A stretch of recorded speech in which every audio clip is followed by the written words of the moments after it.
Welcome to the Terrible Podcast with your hosts from SteelersDepot.com, where you can find all your latest and greatest Steelers news. It's Dave Bryan and Alex Kozora, always lit, talking Steelers. And now, here's Dave and Alex.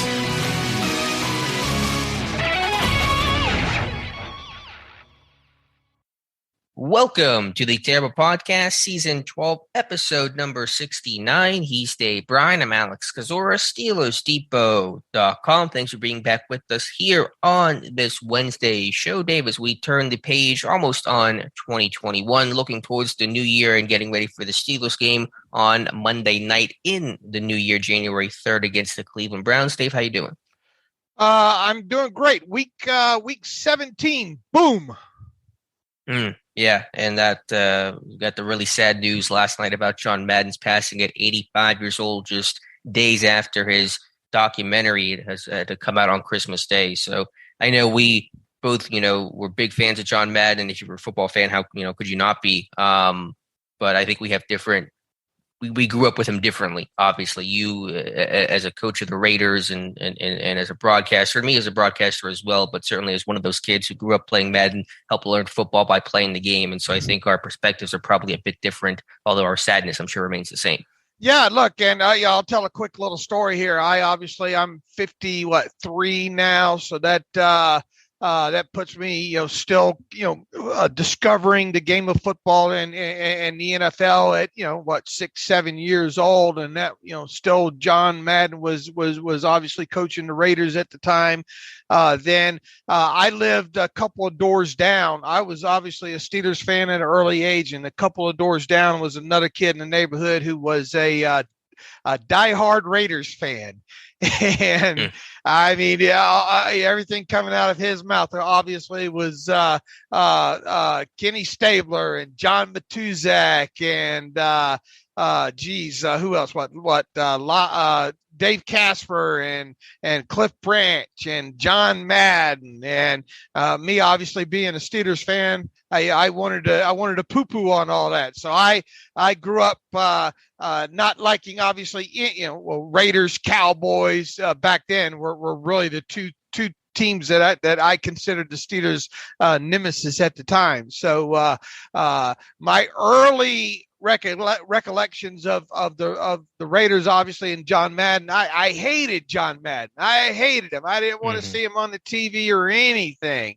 And then obviously you get older, and John Madden, wins the Super Bowl, and then a couple of years later he retires and gets into broadcasting, and then he did become a larger than life guy.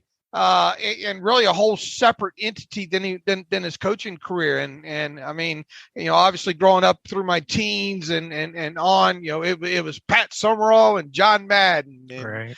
That was, if those two were doing the game, it was probably a pretty big game. And, obviously fast forward on into the Madden game career. No, unfortunately, unlike you kids, I didn't get time to sit around and play video games all the time. I had to work for a damn living, but obviously dabbled in it, in some of the early PC versions and stuff like that. Enough to know that, wow, this is something I wish I had more time to dabble in this stuff. And you obviously fast forward on, and heck, John Madden's final broadcasted game was the Super Bowl between the Steelers and Cardinals, and who can forget that? So it just seemed like Madden was always going to be there, right? And unfortunately, then you had this special run a couple of days ago, and kind of weird how the timing works out. A couple of days later, after that, he passes away there. But I don't, several people put this out on Twitter and in different versions and whatnot. But I don't think you can tell the story of the NFL definitely without John Madden and in a lot of different chapters as well too, because obviously the coaching and then on into the broadcasting and then obviously the impact he's had. I mean, 100 years from now, there's going to be Madden version whatever, and the game someone else said, I saw this on one of the interviews or something. They said, you don't tell your, I think it was Ice Cube or one of those guys. You don't tell your friends that you're going to go play, or you don't tell people you're going to go play, video game of football. You tell them you're going to go play Madden, right. And that's how that's the mark that he's kind of left in this world here. So look, nothing like doing things that you're passionate about for most of your entire life, right? And, John Madden, I think most of his life he was able to do things that he was very passionate about. So I'll kind of leave it at that.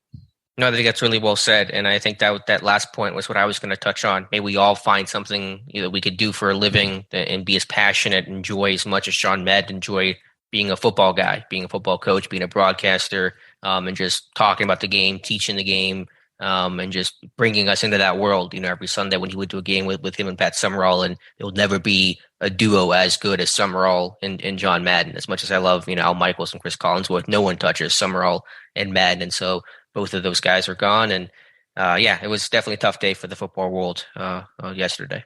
Yeah, and boy, the invention of the telestrator and that kind of stuff. I mean, he was one of the original that gave you kind of an insight into the X's and O's of the game. Right. I mean, many a time remember watching plays broken down by him, and somewhere out there, and I didn't know this existed. Maybe you did, but in I think it was in the All Madden special that they and if anybody hasn't seen that yet, they replayed it last night on Fox Sports 1, and they'll probably now for next week probably be playing it somewhere on your on your TV machine. And if they do, watch that. But in that, it talks about not long, I guess, after he got out of coaching, he was asked to kind of teach a football class at Berkeley.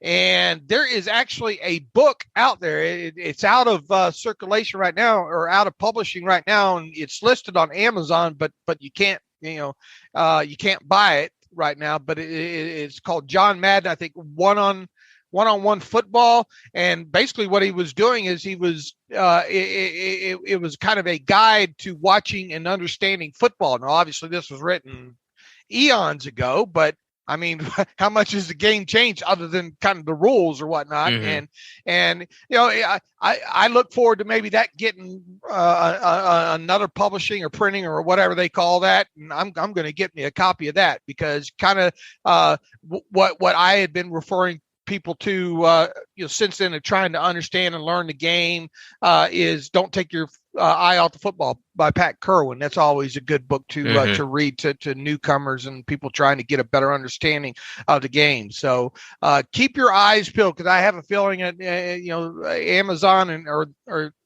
people are going to make a demand that this thing get republished again. If they do, it'd probably be worth buying a copy of that.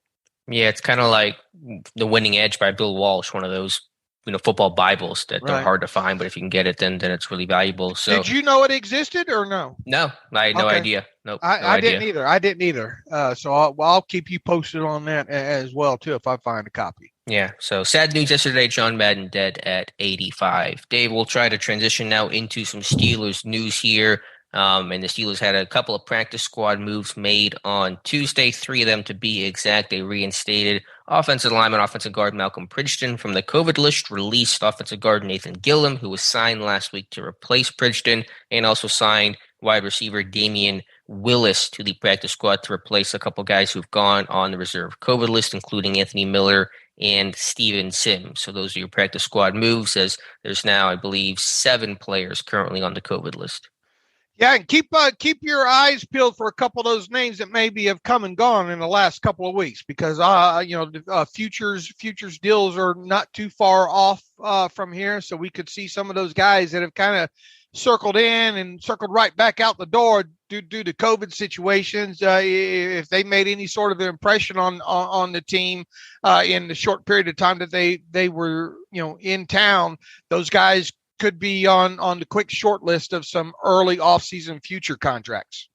Yeah, that's a good point. And so, you want to keep in mind guys like Nathan Gillum, Isaiah Johnson, who got released last week, and just because those guys, could always certainly circle back. All right, Dave. Mike Tomlin had his press conference on Tuesday, as he always does, and we'll start here with the injury report. And overall, some good news there. Tomlin talking about hope that he hopes to get back guys like Pat Freiermuth, who certainly seems to indicate he'll play Monday night against the Cleveland Browns. In an Instagram post yesterday, Freiermuth said "See Yins Monday," which seemed to be pretty clear information from him that he expects to be cleared from that concussion and play in Week 17. Also seemed optimistic, Tomlin did, about Kevin Dotson returning, and they could certainly use Dotson back in the lineup. Yeah, absolutely. And he didn't get real specific about some of these guys, but just in general stating that they're kind of put because of it being a day extra to work with, they're going to push things back, and hopefully the byproduct of that is they get some of the players like who was injured the other night, Trey Turner with what was that called, a knee, I believe, a knee, and Green with a calf, They hope those guys get over those bumps and bruises, and then several of the other guys. He didn't mention guys like obviously Buddy Johnson and Isaiah Buggs, and a couple of the other guys. Several guys obviously still out on the COVID list, and they hope to get back. So by the time Saturday rolls around, and hopefully if no more people are placed on COVID, then they're going to have a large selection of players to choose from. And then you hit on it, man. Kevin Dotson, probably one of the most notable names to keep an eye on. He obviously resumed practicing last week, and it seems to be a week practicing, then back to the lineup. And boy, they sure could use him right now, especially if he's at or near 100%. And boy, that guy's got to be chomping at the bit to get back on the field as well too. And then who knows what's going to way things are going to work out at center there. But I mean, you want to talk about turning over some stones. This might be the week to do it, especially on the offensive side of the ball. So keep your fingers crossed that all these guys get off COVID. These nicked up players get back, especially guys like Freiermuth, because that would obviously help in third down and red zone situations specifically there. And just keep Buddy Johnson your thoughts on Fridays. Something about Fridays for this guy. He goes full practice all week, and then on Fridays he injures his foot apparently and gets ruled out. So that's kind of been weird the last 2 weeks for Buddy Johnson. Hopefully some of the guys come off a COVID list as well. They certainly could. The guys who were placed there last week, like Bush and Banner and Marcus Allen, no guarantee, of course, but something to note there. Also note on the punter situation, Mike Tomlin unsure if Presley Harvin III, who's dealing with the death of his father, if he's going to be able to play Monday night's game. But if not, he said he was very appreciative and seemed very pleased with Corliss Waitman's NFL debut against the Chiefs. Yeah, I'm probably reading a little bit too much into it at this point, but just the way the kind of context of what Mike Tomlin said. If I was a betting man right now, I'd bet that Corliss Waitman's going to be your punter Monday night. Yeah, I don't have a good feel for it. I'm not really sure. I think it just depends on Harvin, his situation, his availability, obviously. But if not, certainly Waitman punted well in his 2 boots against the Chiefs. Right. Let's see. We should note here, and this is kind of wrapping into Tomlin's press conference here, talking about Adrian Clem, who had taken the job at Oregon. The original plan and report was for Clem to leave the Steelers after the Steelers season ended. That is no longer the case. He's now gone. He had left the team. I believe it was Monday. The team made an announcement saying that Clem was leaving effective immediately. Mike Tomlin giving him permission to start his new job back in the college game. Tomlin made a statement to begin his press conference on Tuesday, saying that was done just to kind of create clarity in the locker room. No kind of, questions and perceptions was his word about Clem kind of being 1 foot out the door. And also noting it gave Tomlin and the team a good chance to begin evaluating Chris Morgan, who is the assistant, now the head offensive line coach for Pittsburgh, to evaluate him these last 2 games and hopefully some playoff games as well. In terms of him being a candidate for the full-time job come this offseason. So Adrian Clem is gone 15 games into being the Steelers' head offensive line coach, and Chris Morgan will take over for the final 2 in the regular season. When has Mike Tomlin ever cared about perceptions? Fair point. Look, I thought he framed this as probably best he could, and I pick out one sentence here. The financial component in our business is making college football much more competitive. So we're all getting faced with challenges that we really weren't faced with in the past. How would you I would like you now to take out your Steelers Depot issued tinfoil hat. And how would you process that? Yeah, it certainly seems to sound like money was at least one factor in Clem's decision. Now he is also being named not only the offensive line coach at Oregon, but the assistant head coach, which I'm sure comes with a nice little pay salary increase as well. So it sounds like there certainly was a financial component to that. I think Clem has always kind of been more of a college guy, so he's a West Coast guy, so I think that was probably attractive as well. But yeah, I'm betting he's making about as much money, if not more, in Oregon right now. I would think so. The way Tomlin phrased that there. Look, he also talked about it helps eliminate distractions. Okay, fantastic. I view it this way. Adrian and Mike Tomlin having a little bit of a prayer meeting. And Adrian said, look, it really would be beneficial to me if I go now.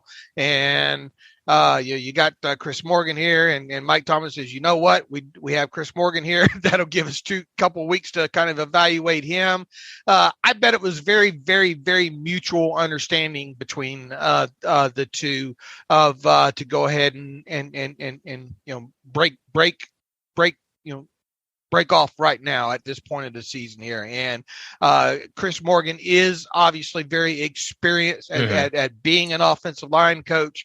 So it's not like you're just turning this over to, Slappy or anything, an assistant or something like that. So, and it will give him to look. I mean, if I'm Tomlin right now, I tell you what, I'm listening to every idea and suggestion that Chris Morgan has at this point, because how could you go wrong here? If Chris Morgan told you that Kendrick Green needs to move to tackle, I'd halfway consider it. I just thought, I'm not being serious, people, but look, they've got to win these last two games, plain and simple. And this offensive line is just not getting it done. Now, we talked about just a few minutes ago about Kevin Dotson hopefully getting back to this thing.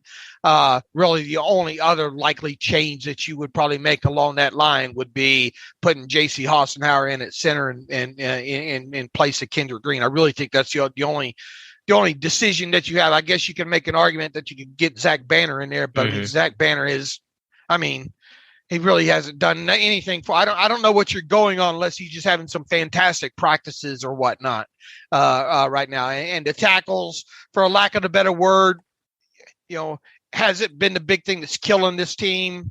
Obviously they're not, neither one of them going to the Pro Bowls there. And I think Dan Moore's made some improvements along the way. Chooks has been, for a time, you could have probably called Chooks the best of the five starters that they had. Probably still is. Okay. And so I think you look at Dotson coming back, you make a decision on Hassenauer and Kendrick Green, and then whatever ideas that other ideas that Chris Morgan might have. So I know people are already saying, here they go, promote from the inside again and all like that. But I mean, Chris Morgan's still new to this thing. He technically, you could consider him an outsider. I don't know how much say he had on this staff prior to Adrian Clem being let go. But I mean, this is getting an experienced former offensive line coach. And now, 2 games isn't much, but, and we'll see where things lead from there. But, and I think you've kind of stated this all along, don't be surprised if Chris Morgan is the offensive line coach of the Steelers in 2022.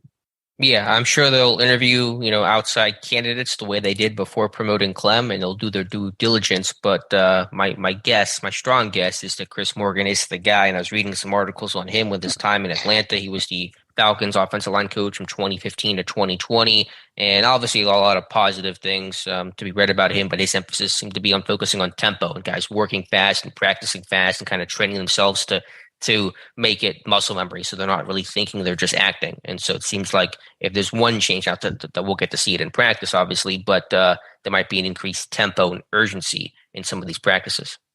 How about any stay on your feet drills? That would be good as well. That would be an important one for Kendrick Green, at least. And maybe he knows something about some sort of medieval mechanism that can stretch people. Okay, I don't know about that one. Might be tougher. All right, maybe we need to probably research that. Put a certain player in this thing and make him longer. All right, Dave. What else did Mike Tomlin have to say Tuesday that caught your attention?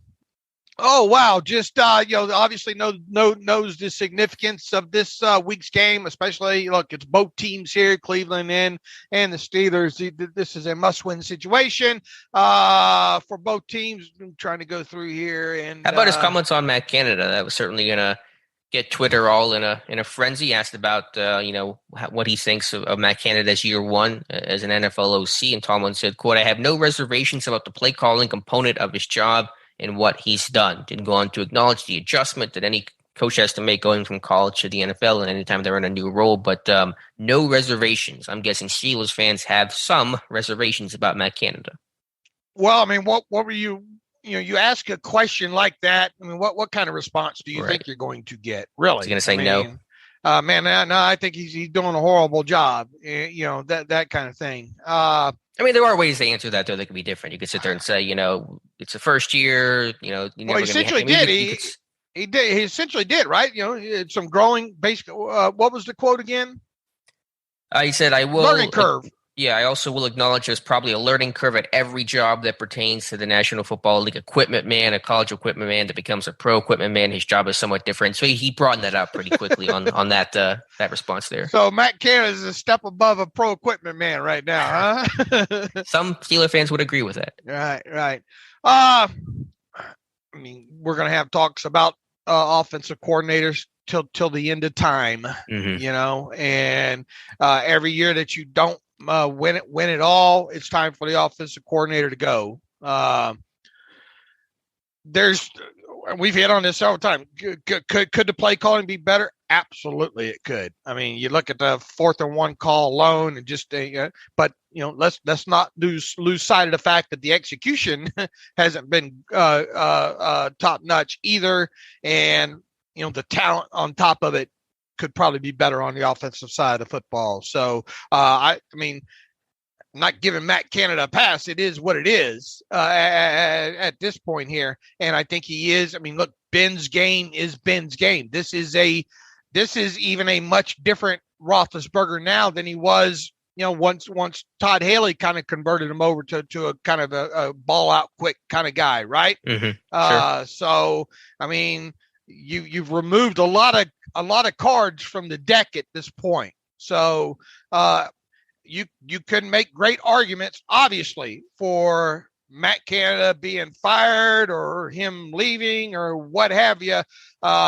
This thing could go either way with arguments on both sides very easily. But back to what Mike Tomlin said, I mean, I don't know how anyone really could have, expected him to answer the question other than the way he did, Yeah, I get that. I mean, a thought that's been in my head, and I brought it up, I believe, on our Monday live stream over on our YouTube chat, is that I know that Clem had been in the NFL since 2019, and Canada was the quarterbacks coach last year. So those guys weren't brand new to the NFL. But basically, the way Pittsburgh has run things in the last couple of years has been the OC is kind of more the pass game coordinator. The O-line coach is more the run game coordinator. And so both of those guys this year, Clem and Canada, were first year in their job in that regard, kind of running the show at the NFL level. And I think you add that component into all the newness of this offense, and new offensive line, new weapons, et cetera, and you're just asking for a lot of trouble and a lot of growing pains and a lot of just rockiness, which is what you've gotten this year. So I just think about those two guys kind of being new in their jobs and think about, that it really wasn't going to go well because you had those two guys. There was no, there's Ben, obviously, but there is no veteran guy to, that's been there, done that. And I wonder if that's harming this offense overall. Well, look, I think I've said, maybe it was on the live stream the other night, I don't think they properly set this thing up for Ben to succeed, especially in this season alone. First year offensive coordinator. Technically, even though you brought him in to be a quarterback's coach, and he knew the people, but he never had coordinated in the NFL before. First time offensive line coach.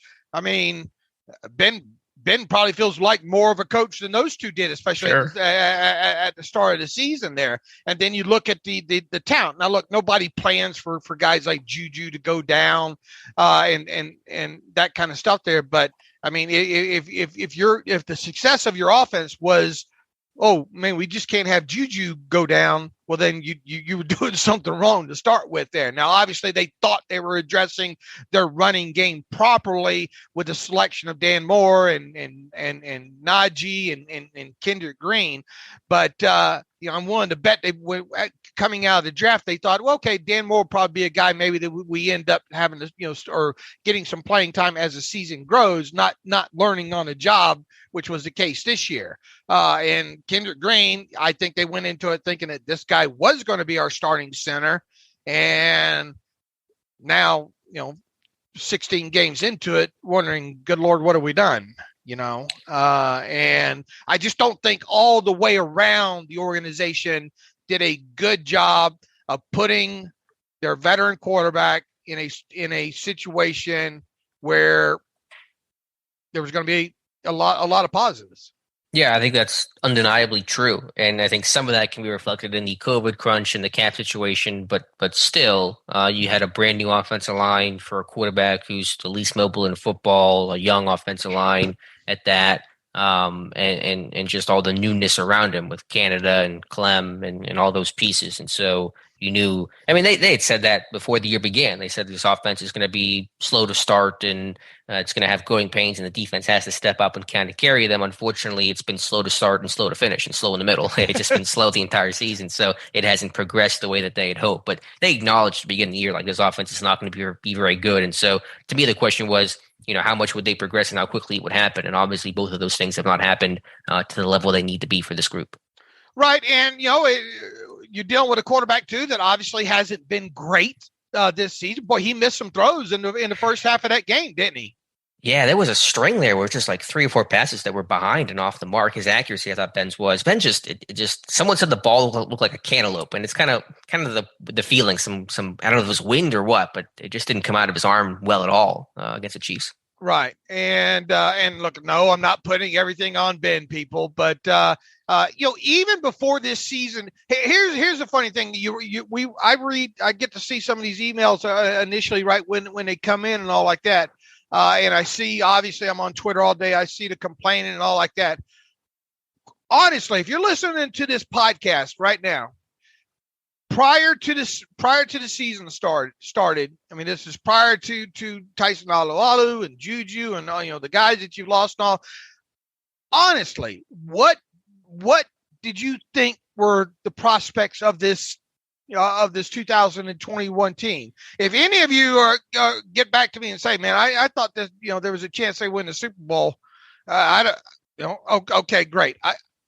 I don't see how you got to that conclusion. If you even thought that this team could win more than one game, make the playoffs and win maybe more than one game, I don't know where that optimism is coming. It's one thing to be a fan and have optimism and be positive and all like that, but then there's a reality side that we try to present, especially at the beginning of the season. I'll say this: I had this team at going 9-8. This season and winning the division. The defense, as I've said numerous times, ended up being worse than what I even expected it would be. I didn't think this was going to be a top, definitely rivaled the defense that the team had last year. But the defense is even worse than that, especially against the run. And offensively, it's a tick worse than what I expected as well, too. I worried about whether or not this team was going to have the ability to run the football, and I knew that if this offense was going to be able to do anything this year, it was going to be super reliant on the run game improving, and obviously that hasn't happened there. So I just see all these people complaining out there, and I'm wondering what their true deep down thoughts were going into this season of what was awaiting this team.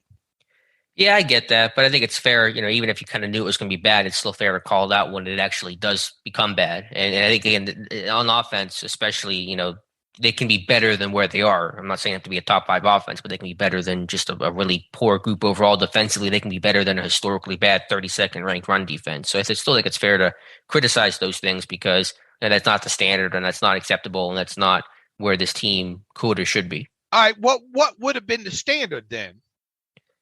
I mean, I don't have an exact number. Where would this team have to be right now for people not wanting a team sold and moved to Albuquerque?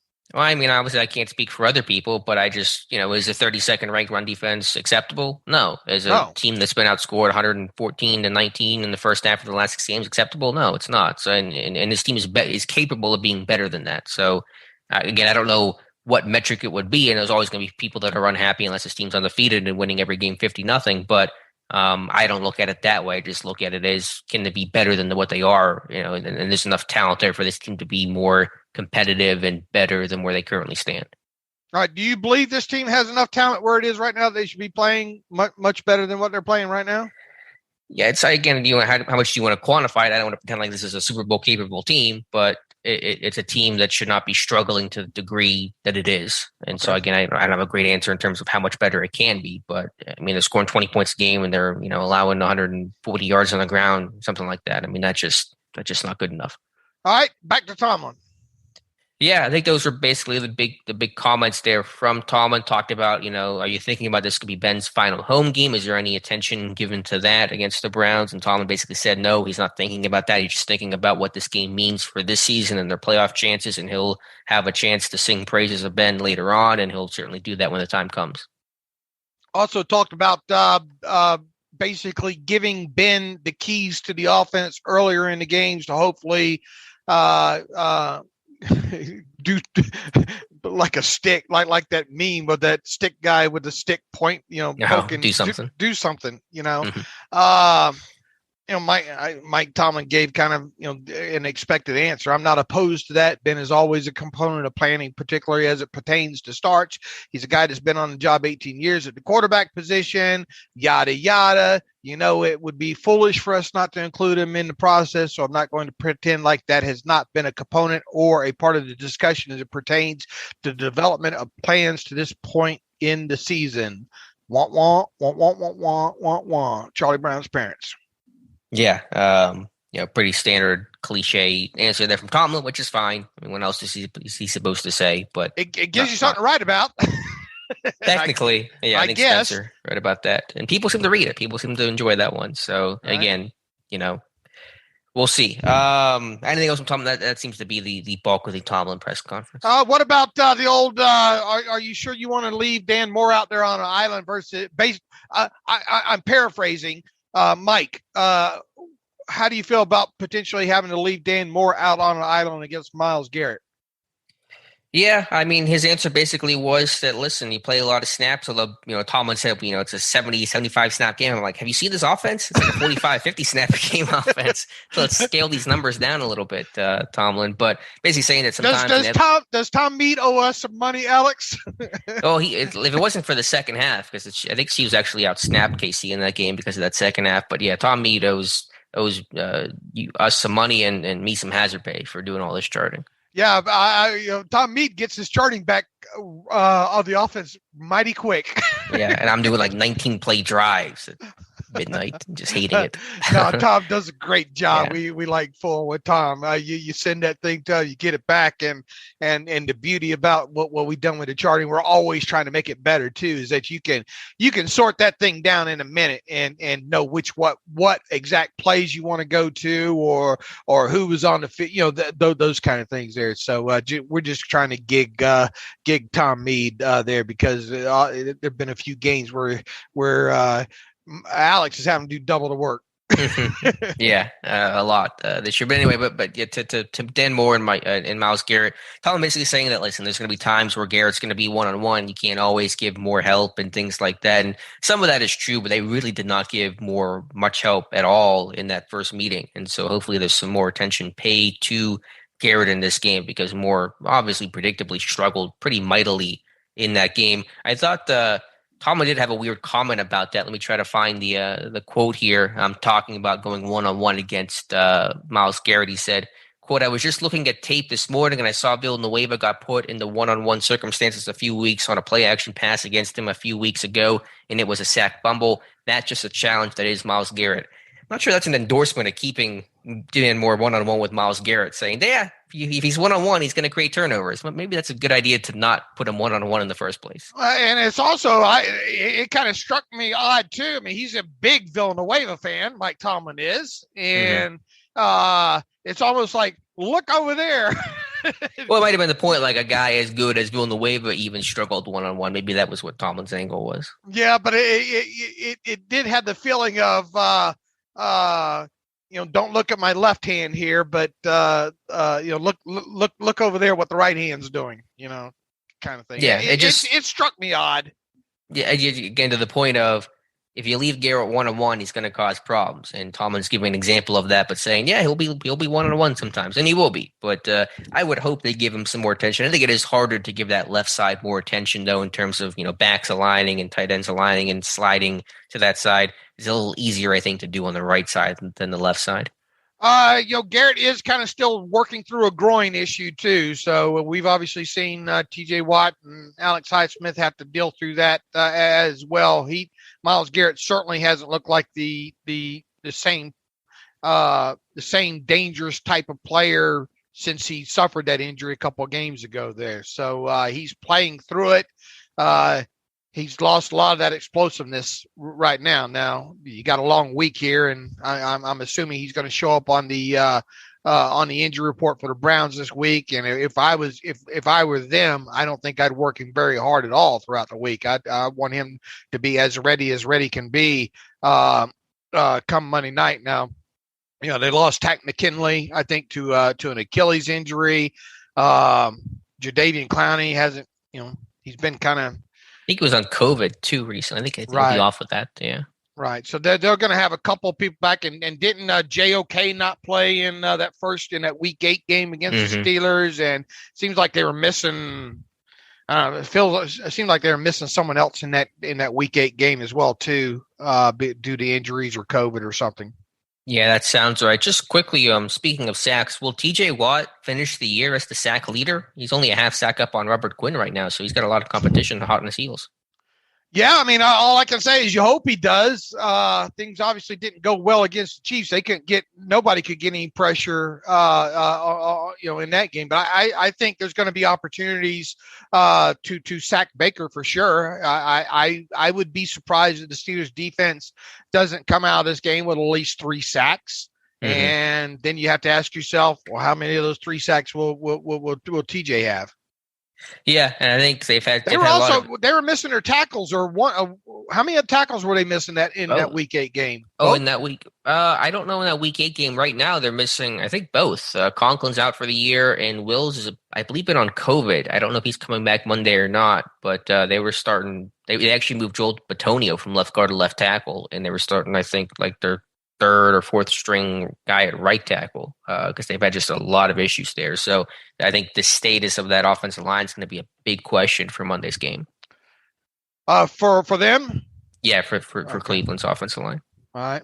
And then also the Steelers, their 50 sack streak might be in jeopardy. They only have 43 right now with 2 games to go. They're trying to do, I always get the number wrong, it's 4 or 5 straight seasons of 50-plus sacks, and so they're going to need 7 over the last 2 games to keep that streak alive. And hopefully they get it. That'll be a good sign for their chances to win. But that number is in jeopardy in a 17-game season, no less. Right. Look, they have to get after Baker Mayfield in this game for sure. And Mike Tomlin made sure everybody knows who Nick Chubb is. Look, they got 2 backs over there in Chubb and Hunt that they can use in various ways. That Nick Chubb's fun to watch, man. He really is. And Mike Tomlin said, man, Nick Chubb is awesome. He's got great vision, contact balance, and patience as a runner. He's a tough tackle. He's not given enough credit for his second and third level running. Oftentimes when he gets in those spaces, man, it's Katie. The transcript actually has KD, but isn't it KD, KATY, bar the door? This is about as good transcription as what our transcription thing does sometimes. Very rarely do you see him get run down, but you don't ever hear him mentioned in terms of breakaway speed, but his video is his calling card. We understand that.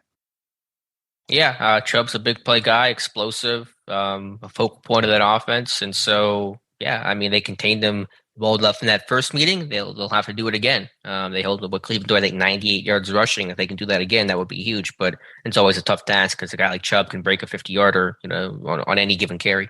Yeah, he can home run you in a heartbeat, and that's obviously one of the things that you got to avoid that we've seen far too many times this season.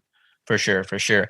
Dave, I know you had some stats. Again, this is Ben's likely last game against the Cleveland Browns. You had some stats on Twitter last night talking about Ben's career against the Browns and how just successful it's been and the level of dominance. So if you want to recount some of those are always fun to look at. Yeah, and people say, boy, you guys are jinxing people. And if we have that kind of power, man, we are not wielding it properly, Alex.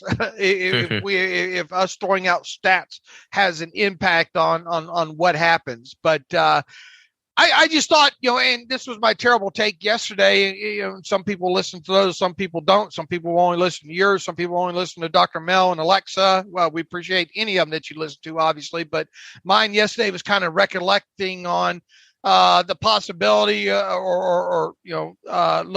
potentially Monday night being Ben Roethlisberger's final home game of his NFL career, and kind of how appropriate it is that it's against a divisional team in the Browns, and kind of how appropriate that it is on Monday night. And I've seen people on Twitter, like non-Steeler fans, saying, boy, what a mess of a game. They should they should try their best to flex this out or whatnot. This is going to be a ratings bonanza, I have a feeling, right? I mean, I think we're going to get the numbers back from this thing because, look, Steeler fans are going to tune in, and Cleveland Steelers should draw interest in as well too.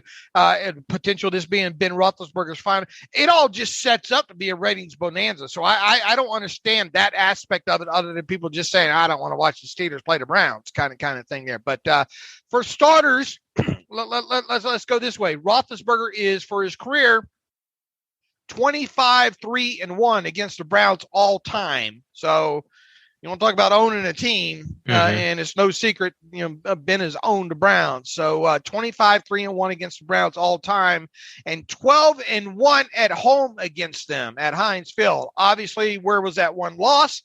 Last year in the wild card game. So he's want to get that bad taste out of his mouth from losing to the Browns in the AFC wild card game last year at home. In summation, Roethlisberger has owned the Browns his entire career. You never have watched Slapshot, have you? Paul Newman and the hockey movie. I think I caught the back half of it on TV one day, but let's just go with no for continuity's sake. Their goalie in that movie is a real short, foreign, kind of French guy with broken English there, and they're talking about moving. It's obviously the Chiefs is the name of the team there, and at one point they send him up to the office to ask the owner, who really does own the Chiefs, and. It's just a funny scene when he gets up there and he asks the owner. He says, "Who owned the Chiefs?" And he gets corrected. It's owns. Who owns the Chiefs? Anyway, I bring that up because who owns the Browns? Well, Ben Roethlisberger does. As for Roethlisberger, took a long time to set that up. A lot of people, Slapshot fans, probably enjoying that one there. But as for Roethlisberger and Monday night games for his career, he has a record of 16-5 overall. Drilling that record down even further when it comes to, say, home games, he has a 7-1 career record for all Monday games and a 7-0 record on Monday night games, meaning after 7 o'clock, kicking off 7 o'clock Eastern time or later. So that 7-0 record on Monday night post 7 o'clock. His lone Monday home loss came against the Washington football team back in just last year, 2020. But that game obviously started at 5 p.m. Eastern time. So Ben, obviously, I mean, this if you're into statistics and into probabilities, and obviously these stats bear have no bearing. At least you wouldn't think they would have any bearing on the upcoming Monday night game. But it just goes to show you kind of how long Roethlisberger's career has been, and the success that has had, not only against the Browns at home, but on Monday Night Football and at home as well too. Yeah, it's a level of dominance that few quarterbacks have had against an opposing franchise for sure. And so what does that mean for Monday night's game? Not a whole lot overall, but it's pretty remarkable to see those numbers when you lay it out the way that you did, Dave. But yeah, I mean, you saw how much, that win in week 8 meant to Ben to beat the Browns in Cleveland. And so to do it again at home for probably his final home game, no less, would be even bigger. And so you have to take care of business and get to that point. But this game means a lot on a professional level for the team when it's, playoff outlook. But I think on a personal level, it means a ton for Ben and for this team.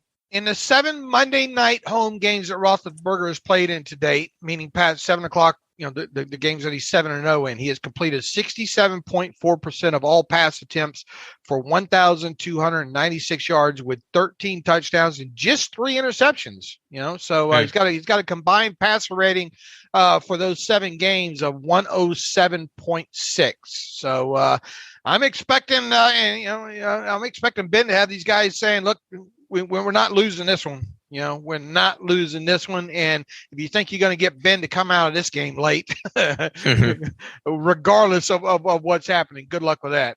Yeah, well, hopefully it means they're not getting crushed the way they were, as they were against KC. But yeah, I mean, just overall taking care of the football is so important. This team has so little margin for error. They just cannot turn the football over really at all and expect to win games. And so I haven't looked at the numbers, but I'm betting there's a pretty clear line between Pittsburgh taking care of the football and their wins. And that's true probably most teams, but Pittsburgh does not have the firepower to overcome, 2 turnovers in a game, for example. And so when you're scoring 20 points per game, you got to take care of the football and not give the other team short fields, extra possessions, and chances to put more points on the board.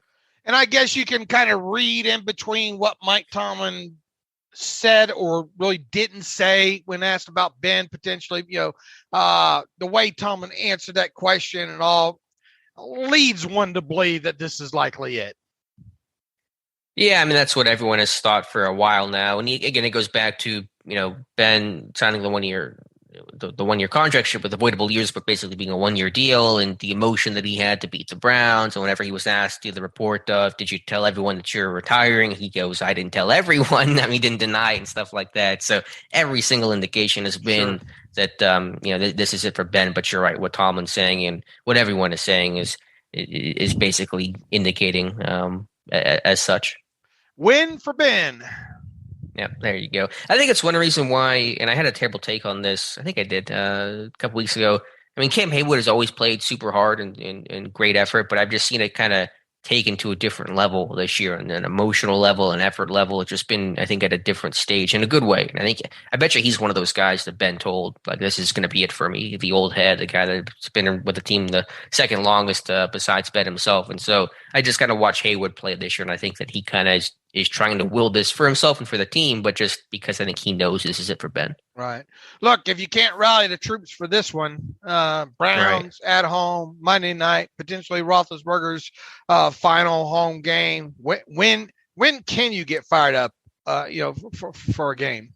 Yeah, that's a really good point. And so this team has all the motivation it needs, again, to keep the playoff hopes alive, and for Ben and just for a variety of reasons. So, Dave, let's talk about the all-22 from this Chiefs game, and it was pretty ugly. It was pretty just lackluster. I don't even have a lot of notes here, to be honest. I was kind of just watching it through, and I tried to pick up on some things, and it just kind of felt like it was kind of close to a burn-the-tape kind of game, just because there was just not a whole lot to note.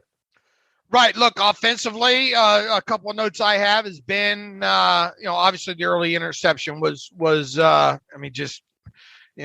didn't step into the throw. Raise your target.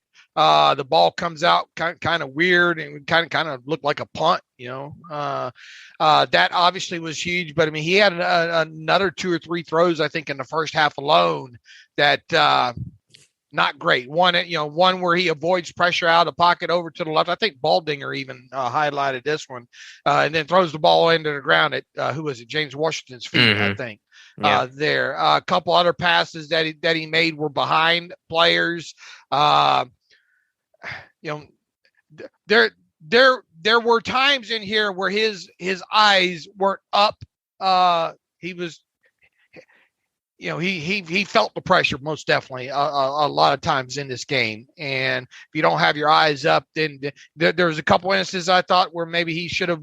There was one mirrored concept on an RPO, I think, where they had 3 to the left and 2, or 3 to the right and 2 to the left there, where I'm curious as to why he chose the right side to throw the screen, because if they would have thrown it to the other side, to Deontay, I think they had a potential to. Did you see that play? Did that one jump out at you? That was a third down play. Yeah, that was one to Najee where he threw and it went nowhere, right?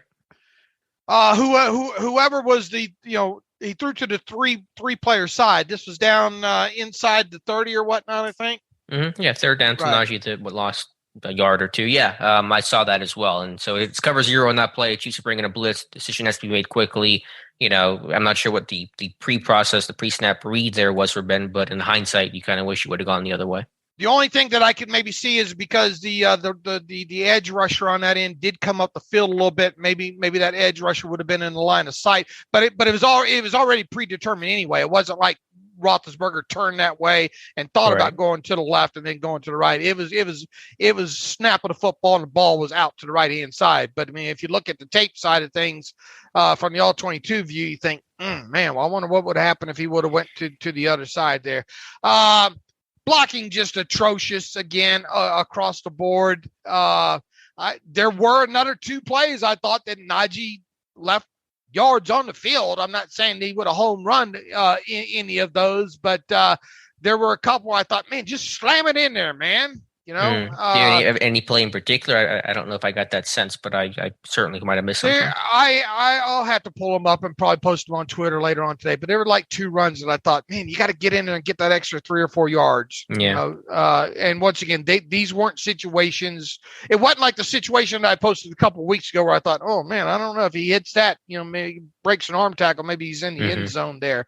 But there were a couple I thought, man, just slam that thing in there, that stuck out. The drop by Deontay Johnson, I think it was second half. That obviously hurt. That had a potential to be a big play in breaking route there. At least that was negated by a penalty, and they got the conversion. But yeah, that still was yards off the board. Trying to think what else there was on the offensive side of football there. I thought Najee did obviously a great. There was good blocking on that 21-yard run of his by Ray was on that side. Nice block over there on that side by him. I think who else was over there? The tight end Gentry, I think, had a nice block on that. They had no chance on the 4th down play whatsoever. Period. Did you see the instance where I was pointing out the other day about Claypool kind of getting shocked back at the snap? Yeah, you had sent that to me, and so yeah, I see that now, and so yeah, it was interesting the call because they'd run a toss like that, a crack toss in the first play of the game, and it went nowhere as well. And I have those examples up on Twitter, 2 still shots of just like literally 4 or 5 Chiefs players coming in free against Najee Harris. So I don't know why you would feel like that crack toss would be your go-to play on 4th and 1 when it failed so miserably the first play of the game. And I mean, the running game just nowhere. They even when they were trying to pull people or whatnot, run some counter and stuff. Offensive linemen, the whole timing was messed up on a lot of those. I thought because of LeGlue gets pushed back and Green gets pushed back or Turner gets pushed back. So just a jumbled mess. Overall, and obviously, look. I mean, the throw down the middle of the field. When you go back and look at the one to Claypool, that's kind of an uncharacteristic Ben throw there, it's one of those that, boy, if that ball's any higher or off target, that thing's getting picked, so I kudos to him because it was kind of an uncharacteristic throw by Ben. And, obviously you'd like to see Claypool not have to double catch that thing, but at least he did catch it. And then, you go right back to him on the other side, kind of a back shoulder catch there. I just think, I'd like to start seeing Claypool catch balls, and then his yak's got to be awful, doesn't it? I'm sure we could pull up numbers on that. I mean, I don't imagine it's too great because there are a lot of, deep balls, jump ball kind of situations that don't lend itself to a lot of yak, and he's not getting a lot of yak out of it. So, I mean, it's probably not great. Right. And trying to think what else offensively comes to mind there. Go ahead. I thought a core four was probably the best lineman on the field. Handled Ingram's power better than Dan Moore, who definitely struggled. Pocket got collapsed a lot in this game. Chris Jones wrecking things along the interior. I thought Jack Gentry had a couple of good pass pros. Just minor notes there with McLeod. We talk about how small he is and how that hurts him as a blocker, but man, he might be the best blocking receiver on this team just for effort alone. Like, there were so many just low effort plays by some of these receivers downfield blocking that is really unfortunate. So McLeod's by no means a great blocker, but the dude tries his heart out, and that's something that this team could use more of.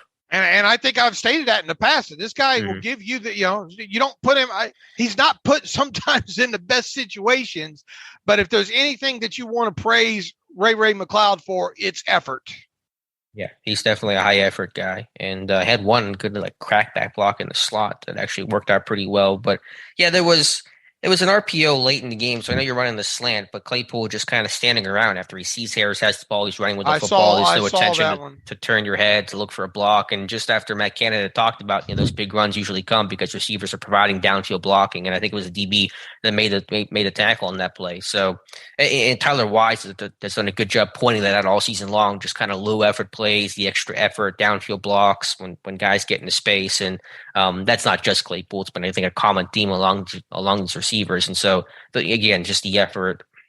It's not late. It's kind of lazy, but it's just not the extra effort this team needs right now to kind of get going. Claypool has 305 yards after the catch. Does that feel right? What's that average out to? Let's see. He has 794 yards receiving, right? Yeah, some of that's probably some of the screen stuff that you just get yank off of that because of how screen and RPO heavy this team is. Right, and I don't know if how SIS Sports Info Solutions if they credit if you catch the ball 3 yards behind the line of scrimmage, do you get credit for the 3 yards getting back to the line of scrimmage and then whatever yak on top of it there? So not that.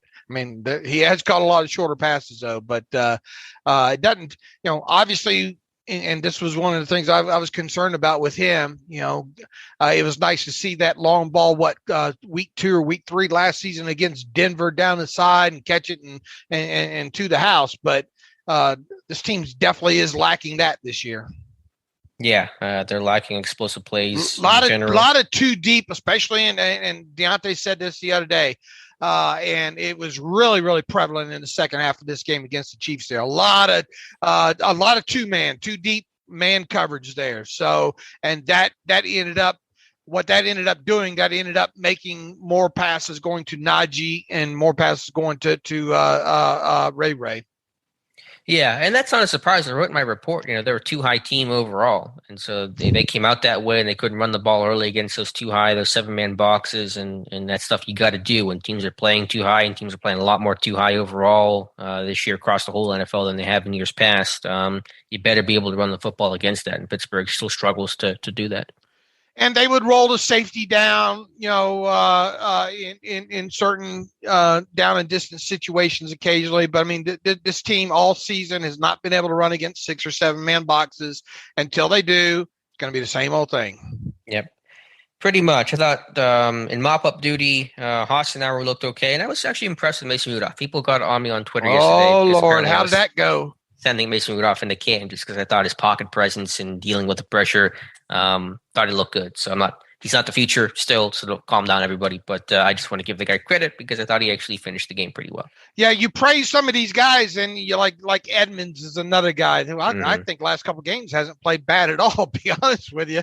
But you praise guys like that, it's like some sort of endorsement that these guys got snubbed from the Pro Bowl, that these, look, we're only going to appeal to a certain amount of people here because certain people make up their mind about players. And once they get on the negative side of the player, there's usually no return unless it's like a Bud Dupree or something like that. But even other people, a lot of people didn't want to admit that Bud Dupree progressed. And here's the fact of the matter: only a small percentage of players on a roster overall end up being stars.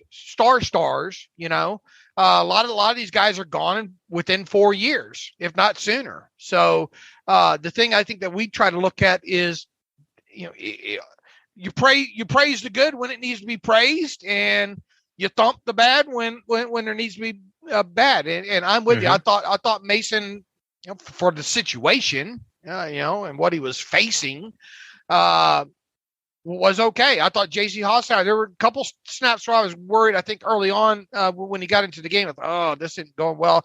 But I thought, for the totality of the snaps that he played, I thought he played well. I thought Mason played well given the circumstances. Chukwuma Okorafor, not so much once Mason got into the game, I don't think. It was just one bad rep, and maybe he thought that Rudolph was sacked. They were sending pressure, and maybe Okorafor thought that either ball was out or he was sacked, and Mason kept the play alive.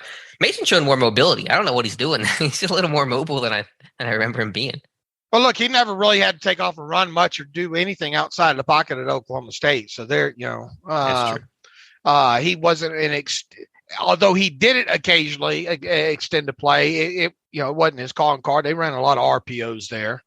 That's a fair point. Maybe just watching Ben is anyone who can move a lick makes you feel like he's Lamar Jackson or someone. All right, we have reached the offensive side of picking through the chicken, to find the pieces without bones. That's a colorful saying. You want to go to defense now, Dave? Yeah.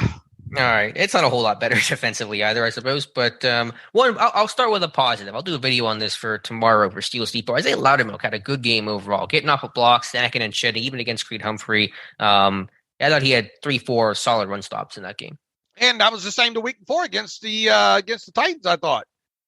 Yeah, and so I think Tomlin mentioned Loudermilk yesterday about the ascension, his first career start, and obviously he's playing a lot more than anyone anticipated. But I still wonder what that ceiling is for Loudermilk. Can he be a true pass rusher? I think to start and to play a lot of snaps, you have to be a pass rusher. And I don't know if he can be that guy. But as a run stuffer and run stopper in a base 3-4 defense, I think there's definitely a home for him there. Look, 2 games in a row where I've seen him flash. I mean, it's obviously not the only 2 times this season that he's flashed, but I thought where it was most notable and visible, where it's hard to deny, has been the last 2 games with him. He's obviously, look, you went into the season, you wouldn't have thought that he would have logged 120 snaps at best, And here he is getting meaningful snaps, and that's going to help in his development. So once he gets into the offseason and understands the rigors of the NFL season and gets a little bit stronger and probably works with Cam and some more of those guys, hopefully during the offseason, maybe you have something here, At worst, maybe you have a very, very reliable backup, that can give you 25 snaps a game. So based of where my thoughts on this kid were at coming out of the draft and the decision to trade up to get him to where he is now, I think you've got to be fairly pleased as a Steelers fan. At least I know I am. I know he's done more. He's shown more on tape this year than, well, obviously he's played more than what I thought he would play, but he has shown more on tape this season than I thought he would. And it's a testament that the more playing time that he has gotten, that he has improved. So I think that's kind of where you hang your hat right now. Yeah, that's where I'm at. Other positives, Minkah, I thought, played a really strong game overall, both as a tackler and in coverage, taking angles, rallying to the football, beating his leverage and stuff like that. So I thought that was impressive overall. And then how'd you think Edmonds play? I mean, obviously he didn't make huge plays, but I thought he did a good job, especially against the run. Yeah, I mean, he had a couple good tackles coming downhill, kind of filling the alley. That one where that B gap was wide open. I think you had a still shot or a photo of that, and him making the tackle, holding that to just a 5-yard gain. So, yeah, I don't think it was a spectacular game, but I thought it was solid, which is what Edmonds has been largely this season. He had one of those down near the goal line on was it the first drive or where he comes down to Phil's too and gets the tackle on one of those there. So I thought that was a good play by him as well. Look, relax, people. We're not trying to put Terrell Edmonds in the Pro Bowl or anything like that. But this goes back to kind of conversation we've had now, I guess, going on for like 3 weeks now, with all the holes that this team seemingly is going to go into the offseason with. Don't be surprised if they re-sign him. Don't be surprised is all I got to say about that. If you want to dedicate, I think right now moving forward, trying to take a brief look ahead at the 2022 Steelers defense, I think you could do a lot worse than Minka and Edmonds on the back end of that thing. I'm with you 100%. Let's see my other notes here. It's just some miscommunication or some guys that weren't there. A lot of guys in the flat that were open. Just some miscommunication overall for this defense, which I guess is going to happen from time to time, but more than you want to see it in this game. What are your thoughts here, Dave? What are you getting from the all 22? You could obviously see some communication going on after some of those plays. I think Millette maybe was involved in one of those. I think maybe Witherspoon was involved in another one there. Kind of curious. Hayden moving around early in that game, right? There was one snap on that first third down. He was up at right corner, and I wonder, but they didn't do it again, right? So I don't know what the thought was. I thought at first I was shadowing Tyreek Hill, but that didn't seem to be true the rest of the game. Right. I almost want, if memory serves me, there might have been what I perceive as possible to be a miscommunication on that play. But I think you pointed out some hit, not that it was the turning point of the game, but there was some hidden yardage where guys, especially run game, falling forward, getting extra yards, that kind of stuff there. But would have been interesting to see how that stop would have had Spillane and Highsmith been able to. I keep wanting to call him Hightower for some reason. No, Police Academy. They could use Donta Hightower right now for this team. Highsmith and Spillane, had they not, I mean, I don't know how they didn't make that tackle, especially if you look at the end zone view on that, you're thinking, my God, were both of them tased or something? Because it just, the collision and the angle and all like that, you're thinking, how the hell did they not make that tackle there? There were instances, I think, especially in the second half of that game, where they weren't rallying to football anymore. They're like, okay, he got it, and they, you probably could have prevented some extra yards in that capacity there. They just couldn't get pressure. I think Montravius Adams had the one relatively good rep early, swimming over the guard and forcing the ball out there. I'm trying to come up with some positives here, Alex. And I'm running out of. You're out of it. Yeah. Hayward. I didn't think that might have been one of the not so great games of Hayward this season. Yeah, that's got to be just worn down. Like, the dude's effort's still great, but he's got to be so tired and just so beat up physically. I mean, this dude puts it all on the line every single week. He's playing so much. I mean, his body just got to be just really hurting right now. I'll tell you what, if you're a Steelers fan, you want some optimism coming out of this butt kicking.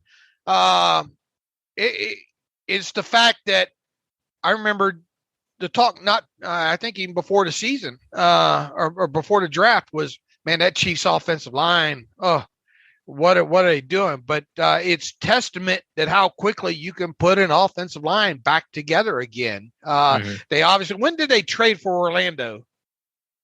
A little bit later in the offseason, right? Because he had wanted out of Baltimore. Looks like April 26th, or right around draft time. I think right before the draft it was. All right, that move ends up looking like that worked out pretty good for all parties there. Look at center. I mean, Creed Humphrey, that guy's going to probably be good and be around for a long time. Obviously, we talked about the guard the other day out of Tennessee that had the medical red flag. See, it looks like things are going well for them. Just top to bottom, I mean, they have they have turned that offensive line into. They turned it around quick, is what I'm saying. So, it just goes to show you, if you get the right people and dedicate the resources to it, you can rebuild that line in a heartbeat. Yeah. Again, Pittsburgh, KC came into the offseason with similar goals, and one team had a much different, much better outcome than the other. Just overall. I think they do a great job with their fungible running backs as well, too. Just want to throw that in there. Well, isn't Edward Solero a second-round guy? Right, but he was, they didn't have him for how much of the game? Right. No, yeah, but I mean, I'm just saying, he's the first round guy. Actually, he was the last pick of the first round. So I mean, Andy Reid's philosophy, at least at one point in time, was to draft running back in the first round. All right. Well, how many games does Edward Solera miss too for his career now? He's missed 5 this year, I think it is. I don't know how many he's missed in the past, but yeah, I mean, obviously they have a good, good offensive line. You can put a different running backs back there, and Gore played well, and Williams ran well. But I mean, it is worth pointing out they do have a first round running back on their roster. Okay. I think it was basically my thoughts there for this game, Dave. Anything else that defensively jump out? Just that whenever anything? I had a nice breakup. In that right corner. It was 2-man too, and it was an outbreaking right, and ended up breaking up. So that was a good play by Witherspoon. When UG3 came in the game in dime packages, a lot of 3-man rushes. It was a lot of mush rush, and UG3 is kind of the spy, and so that's what they were using there. Not a lot of blitzing in this game, which is not surprising in the least. So yeah, I just want to see the effort a bit better across the entire defense. Not that it's poor or horrible, but just too many guys standing around, and whenever you're lacking talent and lacking experience, you better make up for that with some really high level effort plays. And obviously Cam brings that, and other guys do bring that from time to time, but I just don't see that enough. And that video I have this morning on Steelers Depot kind of illustrates that there's just a little too much standing around, and as you said, Dave, we'll let the other guy make the play, which is not what this defense needs right now. All right, if Bush comes off of COVID, is he going back into the starting lineup? Probably. It'll be that rotation where Spillane will rotate basically with one of those guys every series is probably the way it's going to finish out. All right. Is that your read of the situation? Yeah. Though I mean, I can't. They're not going to bench him completely, so there will be some sort of rotation going. I thought UG3 had a couple decent snaps in there, but it is what it was. Yeah, 34 defensive players have played this year. One of them was 9 defensive linemen, 9 defensive linemen, 14 linebackers, 6 corners, and 5 safeties have played at least one defensive snap this season. What did I say? The different combinations that hold on here, and I'll pull that back up. I don't know how you got the number. 402 different combinations defensively. I mean, I don't know how that stacks up for other teams, but I imagine that's on the extreme high end of things. They categorize this as unique lineups. Right now, they don't tell you much much more than that. But the Steelers have had on the defensive side of the ball 402 unique lineups defensively, 5.3% most common lineup usage. And what does that mean, most common lineup usage? Is there a tag on that? No, there's no tag on that. I would think that the most common lineup. Right, but it doesn't say what that lineup is. It just says what the. It just says most. I would just think that the percentage of those 403 unique lineups, that the most common one accounts for 5.3% of it. But it does not say what that grouping is. No. Okay. And then there's another line next to it that says unique starting lineups, and it has 11 next to it. So I don't. Wish they'd make this a little bit easier to read. Well, I mean, that's just how many different lineups there were in the first snap of the game. How many different looks? Okay. Okay. Unique starting lineups. Okay, yeah. That makes sense now. Yeah. Thanks for clarifying that. Now, lineup detail when it comes to defense, and that right. Oh, you asked about how different that is. Hold up here. The 402 unique lineups. Dallas, believe it or not, Dallas leads the league with 481 unique lineups on the defensive side of football. Then it goes to Falcons. The Steelers look to be right around in the middle of the league, believe it or not. More to the back end as far as that number being high. In fact, there are 1, 2, 3, 4, 5, 6, 7, 8, 9, 10, 11 teams with more unique lineups than the Steelers defensively, and the Ravens are right there with them at 404. Yeah, it surprised me. I thought Pittsburgh would be higher, but I know injuries and COVID has certainly taken a toll on the entire league. But bottom line is Pittsburgh's played 34 guys. They played 29 last year, so it's an extremely high number of rotation there. And again, some of that's injury, some of that's COVID, some of that's just trying different people to try to get better results. So it's been a real work in progress this year. Wow, look at this. Okay, here's some lineup detail here. The most common lineup, in other words, personnel on the field. Okay. 52 plays is the most, is the highest amount of plays run with one particular set of personnel grouping. Would you care to name, for $500, would you care to name the 11 players? Oh, geez, that's only $500. It should be more than that. I don't know.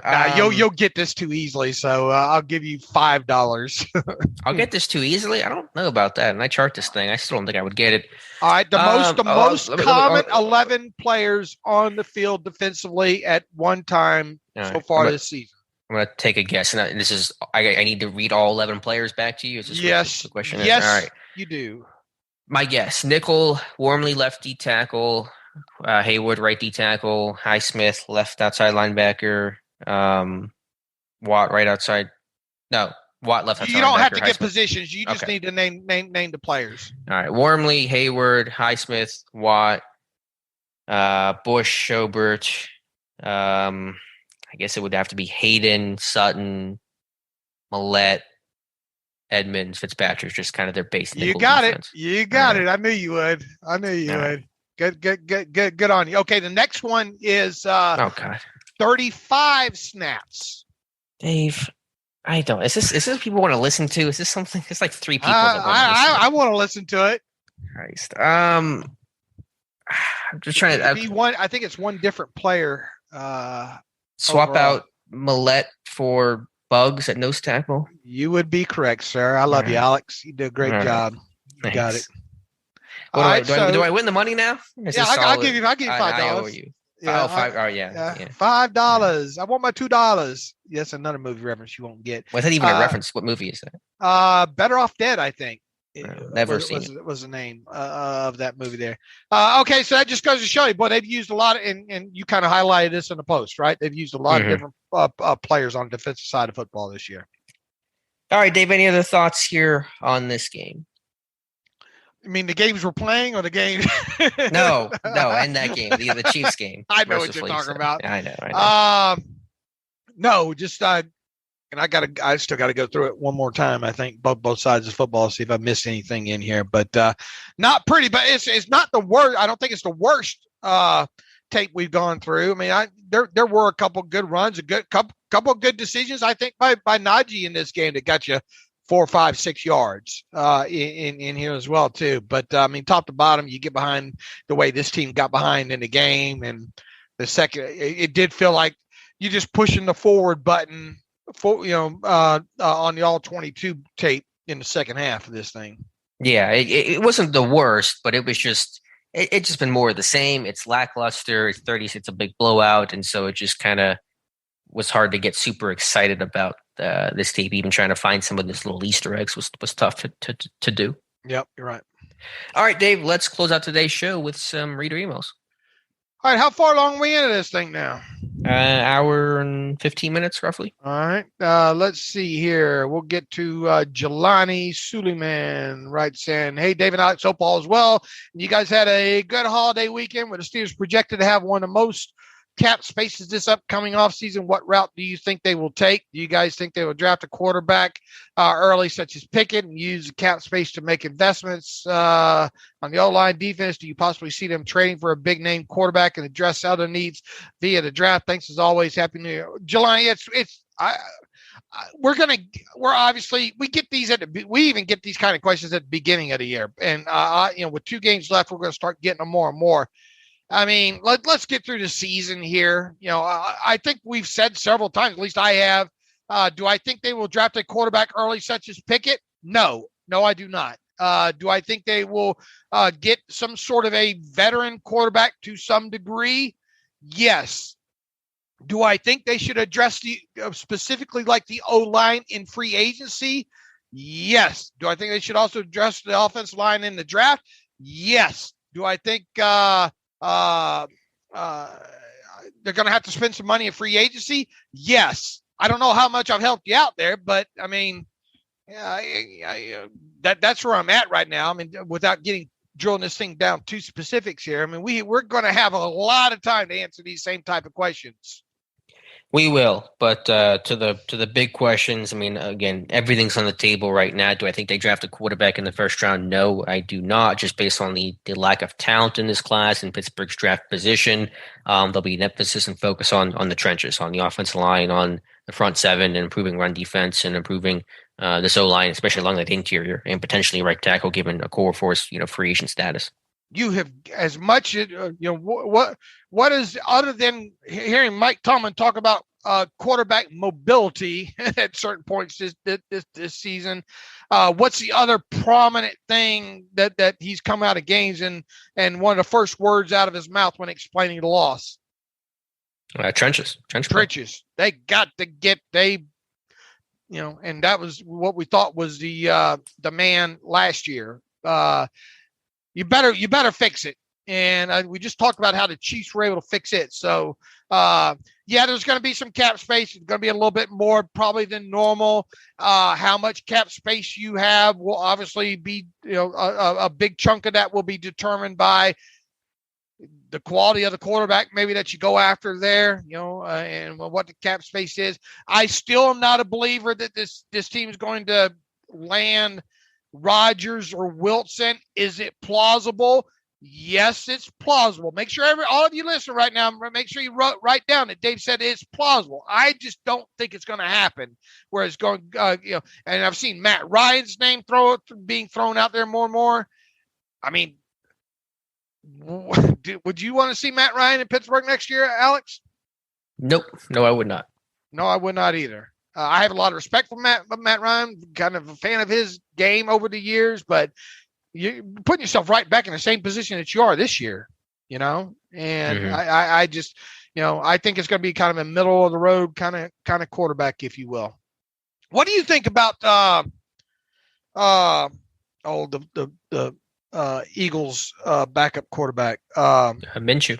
What do you think about Minshew? I've been asked about him quite a bit. Now, obviously, I haven't sat down and broken down a lot of his tape. Can you win with Minshew if you have a good defense and a running game? I mean, you can be in some games. You can be kind of competitive, I suppose, if all the other pieces fit perfectly. But I mean, how far are you really going? I mean, I wouldn't trade for that guy. I would maybe sign that guy, to achieve. I'm not saying trade for him. I would pay him minimum or barely over minimum.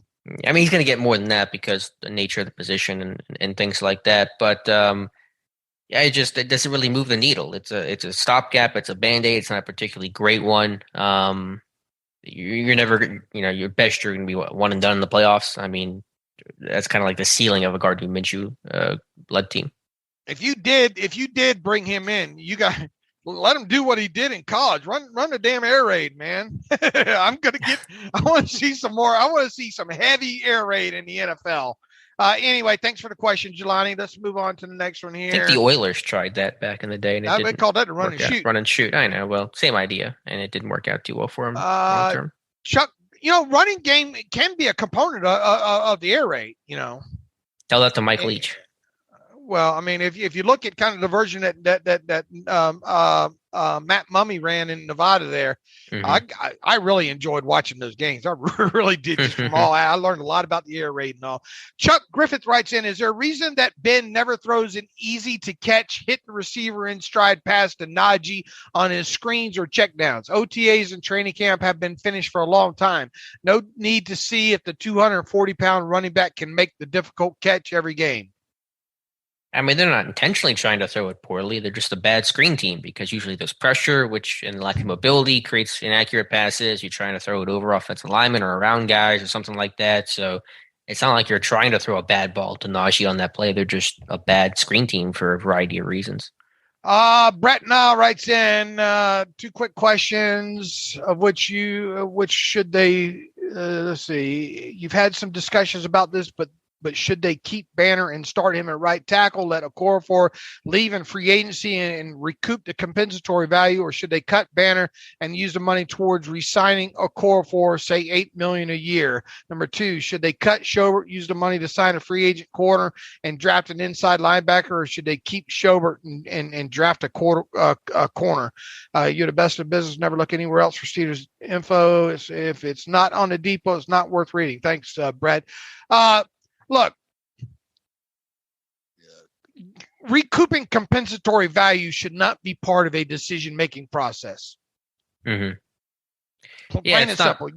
You want to match value versus talent of the player. You want the best player on, when it comes to tackle. That's the bottom line. So recouping compensatory value, that's the last thing that comes into my mind. Yeah, I don't think about that for 1 second in my offseason plans here. In that respect, I mean, with Schobert, it's just, is he going to be worth the money you're paying him? And I think it's really hard to say yes to that answer right now. I mean, he's going to be owed, $8.5 million next year base salary? I mean, is he playing at an $8.5 million level? He's not. And so you find someone else that can do that job for a lot cheaper. I would agree. And wherever you need to spend that money at, you spend it at, whether it be free agent corner, whether it be inside linebacker, what have you. I think Schobert's a heck of a guy, a very, very smart player, but his best years, I believe, are now behind him. And if you're going to pay that guy that kind of money, it's because you're going to start him. And I don't think they should. So yeah, cut him and spend the money wherever you need to spend the money at. Yeah, I mean, I think there's some value to him. I think he's a really good communicator, and he gets guys in right positions. There was one play against the Chiefs where Montrevious Adams is lining up in the neutral zone, and Schobert pulls him back and saves a penalty there. So, there's value, but not $8.5 million value. Todd Gensler writes in, guys, really appreciate the show. This is the one stop I know we aren't going to get fluff, but the truth. He writes, as we are now 16 weeks into the season, who on the offensive line do you think we can move forward with? He says he's not seeing anyone. Do we draft another top center if he's available? Green is playing exactly what you guys said he would and does not appear to be improving. As the Steelers are the second youngest team in the NFL, do we have the personnel to develop and become competitive? Teams like the Chiefs and Patriots rebuild in a year. Tomlin states he's aware, turning over stones and making changes, but his actions show otherwise, like he's just blowing smoke. Here's the thing about the offensive line. I think Dotson going to be real fun to evaluate the last 2 games here of Kevin Dotson, assuming you get him back. I'm not so sure that he might not end up back on the right side. I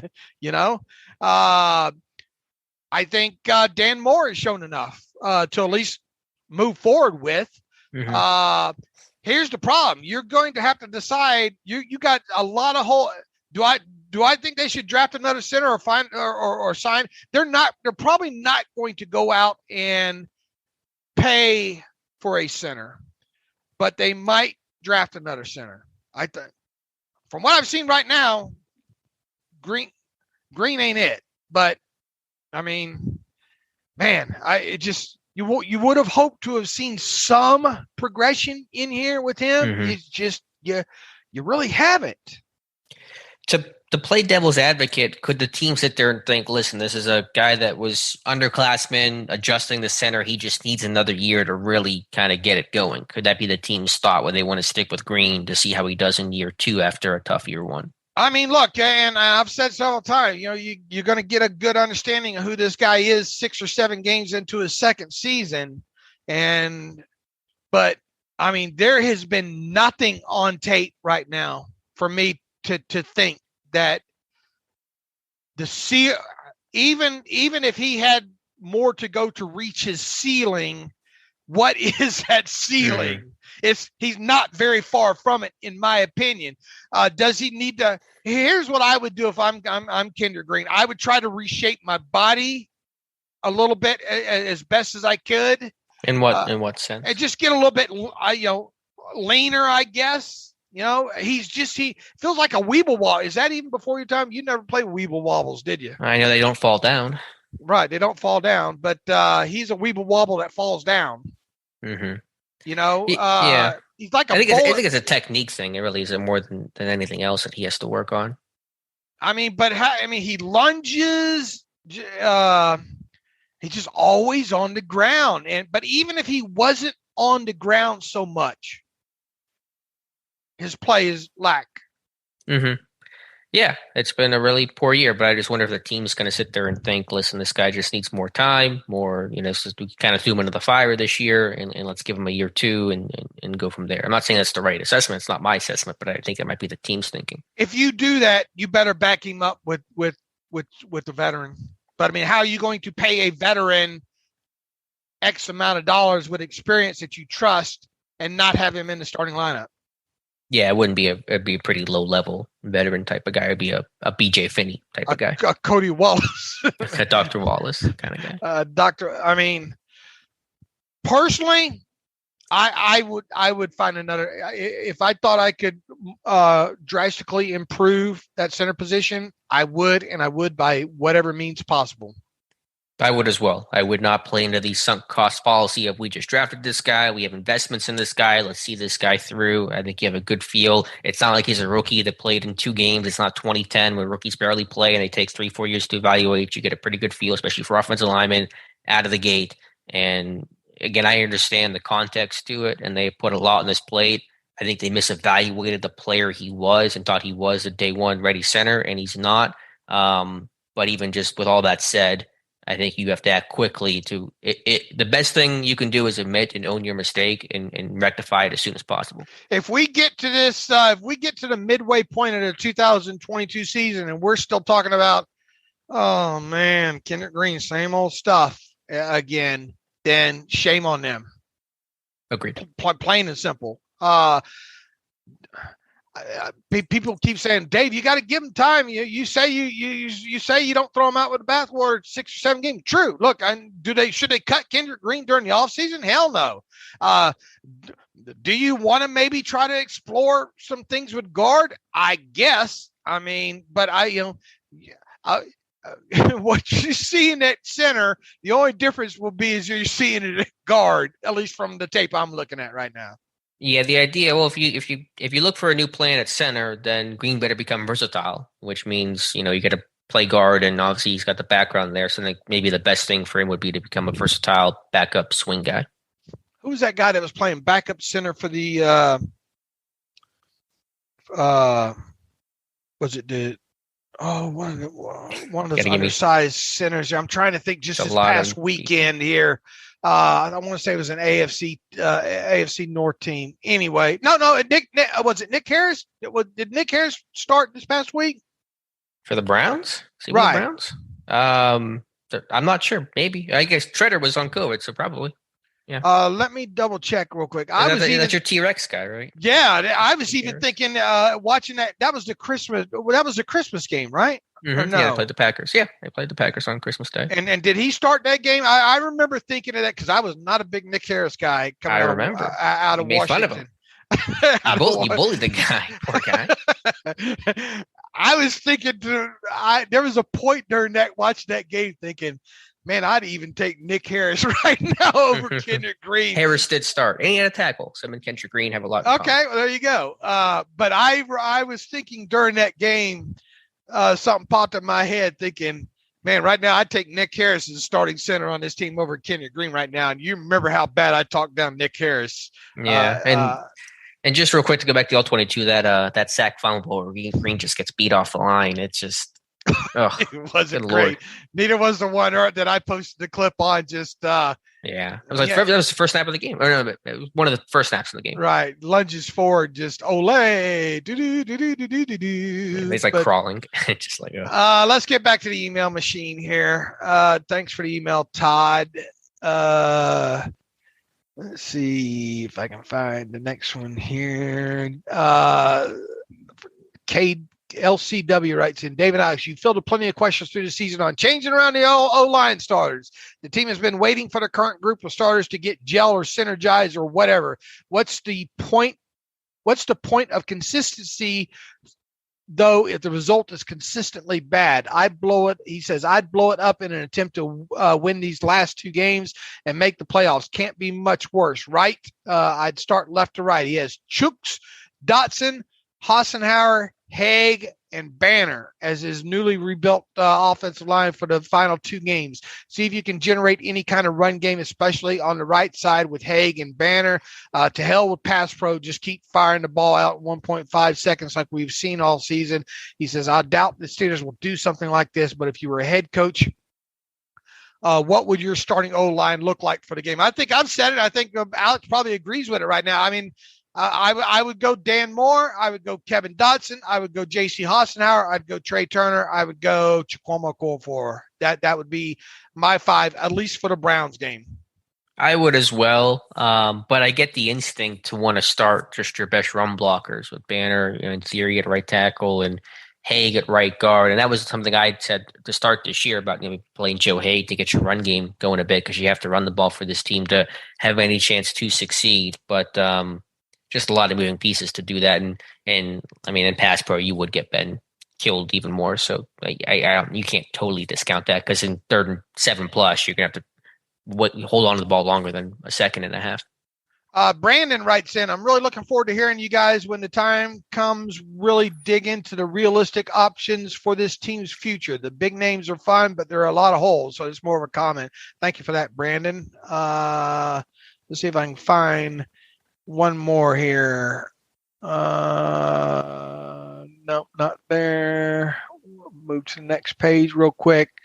Dear men of the best podcast ever, from Michael Rocket. I'm a reasonable man. I don't like to fire people after 1 year. With that said, I struggle to watch the worst offense in the league appear to do the same thing every week and not evolve despite often bad results. Up until the Chiefs game, I kept making excuses that maybe it's been checking down and insisting on wide receiver screens. After this next game, I fear to think of a Matt run offense with a lesser quarterback next year. Talk me off the proverbial edge. What are good reasons to keep Matty C after the Big Ben era? I feel the Steelers need to already search for Tomlin's eventual replacement by getting a young OC with actual talent who can replace Tomlin in 3 to 4 years. What would you say to Michael Rocket? I mean, you're not going to start hiring guys in terms of future replacements for Tomlin. I mean, that's a bad way to create culture and things like that. And you would just hire a good OC just to have a good OC, and wherever that takes you is wherever it takes you. That guy probably gets poached away before Tomlin's contract is up, if the guy ends up being decent. In terms of keeping Canada, I mean, listen, I think obviously there's a lot of criticism for Canada this year. There's a lot of emotion after losses, so people really like to come down hard on the guy, and some of that's deserved. It's probably never quite as bad as it seems to be. I think the Steelers' approach would just be that there was a lot of newness this year. There was a lot of growing pains. There was a lot of turnover, and that you want to kind of see this through and see what year 2 looks like for Matt Canada, and maybe when this is a little bit more of what he wants to run, and a quarterback that might mesh with his skill set a little bit better. But yeah, I just thought the Steelers' way to one and done coaches like that. Brian Lando writes in, I have a theory I wanted to float by you guys as it relates to our offensive game plan and player usages. What if our run game is fine in practices because our run D is so bad? So when we get to games, our coaches are befuddled as to why the plays that worked all week are now ineffective. And what if players like Ray are explosive in practice because he's running away from linebackers like Joe Schobert or Marcus Allen or whatever? When he gets in a game, he's not getting open because the teams don't play linebackers in the slot like we do. In other words, our D makes our O look passable in practice, so they never try to change anything.